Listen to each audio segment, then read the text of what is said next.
سر دوسری بات یہ تھی کہ جو ہمارے معاشرے کا پڑھا لکھا شہری ہے، آج جو آپ دور دیکھ رہے ہیں ہر بندہ پڑھا لکھا ہے، ہر بندے کو دیکھیں آپ، کسی کی بی اے تعلیم ہے، کسی کی ایم اے ہے، کسی کی ایم ایس سی ہے، ٹھیک ہے سر۔ جو پڑھا لکھا بندہ ہے اس کے ساتھ کوئی ایسا واقعہ ہو گیا ہے کہ اس نے اب تھانے میں درخواست دینی ہے،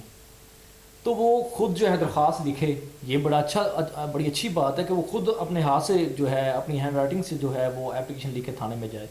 تو وہ جب اس نے ایک اپلیکیشن جو ہے لکھنی ہے، وہ کن کن اجزاء کو، کن کن چیزوں کو مد نظر رکھ کے وہ اپلیکیشن لکھے گا، اس پہ تھوڑی سی سر جو ہے روشنی ڈالیں سر اس کی۔ جی، یہ آپ ایک عام شہری کے لیے بھی یہ کویشچن جو ہے وہ بہت اہمیت کا حامل ہے، اور جو لاء کے اسٹوڈنٹس ہیں ان کے لیے بھی یہ ایک بہت ہی مفید کویشچن ہے۔ تو سب سے پہلے میں آپ کو یہ طریقہ کار بتاتا ہوں کہ کسی بھی شخص کے ساتھ کوئی اوفینس کمٹ ہو جاتا ہے، فار ایگزامپل اگر کوئی لڑائی وغیرہ ہو جاتی ہے تو کسی شخص کو بہت زیادہ چوٹیں لگ جاتی ہیں، تو اس صورت میں اس نے تھانہ میں اپلیکیشن گزارنی ہے، اور بیسیکلی وہ بیسکس جو اپلیکیشن کے انگریڈینٹس وہ کیا کیا ہوں گے، کیسے وہ اپلیکیشن کا آغاز کرے گا، یہ اصل میں یہ کویشچن تو بیسیکلی ایسے ہونا چاہیے تھا کہ میں آپ کو باقاعدہ ویسے ایک اپلیکیشن لکھ کے ایک وائٹ بورڈ پہ جو ہے وہ سمجھاؤں، لیکن اب جو میری نیکسٹ انشاءاللہ جو ویڈیو آئے گی اس میں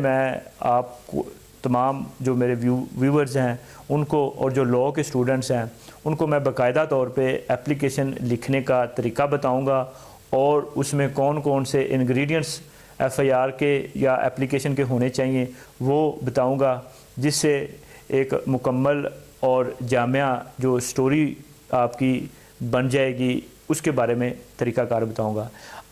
جو جیسے بتا رہا ہوں اب میں اسی کو مد نظر رکھتے ہوئے جب آپ اپلیکیشن لکھیں گے تو وہ ایک ٹرانسپیرنٹ جو ہے وہ سٹوری آپ کی بن جائے گی۔ سب سے پہلے جو مین ہیڈنگ بنے گی وہ آپ کی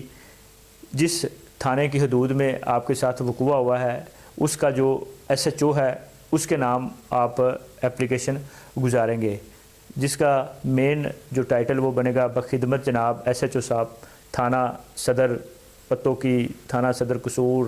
تھانہ اے ڈویژن، تھانہ بی ڈویژن، وہ والا جو ٹاپک ہے وہ سب سے پہلے آئے گا۔ اس کے بعد نیچے تھوڑی سپیس چھوڑنی ہے، تھوڑی سپیس چھوڑنے کے بعد آپ لکھیں گے درخواست بامراد اندراج مقدمہ برخلاف ملزمان جنہوں نے وقوع آپ کے ساتھ سرزد کیا ہے، ان کے آپ نام لکھیں گے، نام، ولدیت، اور ان پہ جو رول ہے وہ جو ایٹریبیوٹ ہوگا وہ آگے جو آپ کی تحریر بنے گی وہ اس پہ دے گی، کس کس کے پاس کون کون سا ویپن ہے وہ لکھ کے تو آپ نے اس کو انڈرلائن کر دینا۔ اس کے بعد جناب علی گزارش ہے یہ والا ٹاپک شروع کر کے جو بندہ اپلیکیشن دے رہا ہے وہ اپنا نام اگر لکھ دیں تو ویل اینڈ گڈ، اگر نہیں تو وہ جب اپلیکیشن آپ کی کلوز ہوگی تو عرضے میں اس کا نام آ جائے گا، اس میں اپنی رہائش لکھنی ہے اور آپ نے اپنا ڈسٹرکٹ بتانا ہے۔ یہ لکھنے کے بعد پھر نیکسٹ جو ہے وہ آپ کا شروع ہو جائے گا تاریخ اور وقت وقوع جسے ہم بولتے ہیں۔ آپ یہ لکھیں گے کہ بوقت قریب فلاں فلاں ٹائم کو میں فلاں جگہ پہ موجود تھا، تو یہ بندے جو ہیں وہ آئے اور انہوں نے میرے ساتھ یہ وقوع سرزد کر دیا۔ فار ایگزامپل کوئی لڑائی کی اپلیکیشن ہوتی ہے تو اس میں جتنے بندے آپ نے اس میں امپلیکیٹ کیے ہیں ہر بندے کا الگ الگ سے جو ہے وہ اسپیسیفک رول جو ہے وہ آپ نے اپنی اپلیکیشن میں ایٹریبیوٹ کرنا ہے کہ فلاں بندہ اس نے میرے سر پہ ڈنڈا مارا، فلاں بندہ اس نے میرے پسٹل سے میرے اوپر فائر کیا، فلاں بندہ اس نے فلاں ڈنڈے کے ساتھ مجھے مارا۔ اس کے بعد ہر بندے کا الگ الگ سے رول ایٹریبیوٹ کرنے کے بعد